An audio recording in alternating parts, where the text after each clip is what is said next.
রান্নার টাইম আসলে যেন খাওয়ার টাইমও থাকে না। একটা সকালে রান্না করে খাওয়াই দাওয়াই বের করে দিয়ে গোছগাছ করতে করতে কিন্তু আবারও দুপুরের টাইম চলে আসে। আসলে ৩ বেলা গরম খাবার খাওয়া যাদের অভ্যাস তাদেরই মনে হয় সবথেকে বেশি কষ্ট হয়।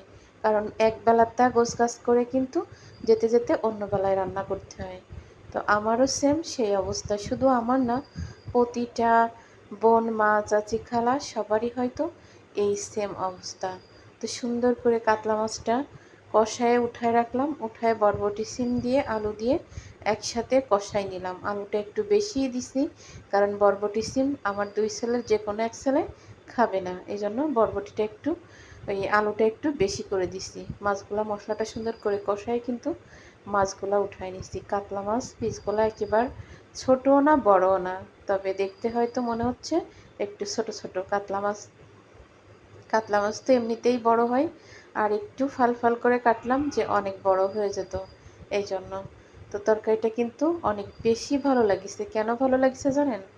কারণ যে জিনিস ভালো সে জিনিস হাজারোবার বলা যায় যে এই জিনিস ভালো। যেটা ভালো না সেটা হয়তো ঝোল চাখলেই বোঝা যায় যে তরকারিটা আজকে মজা হয়নি, বা এই সবজিটা ভালো না, বা এই মাছটা ভালো না।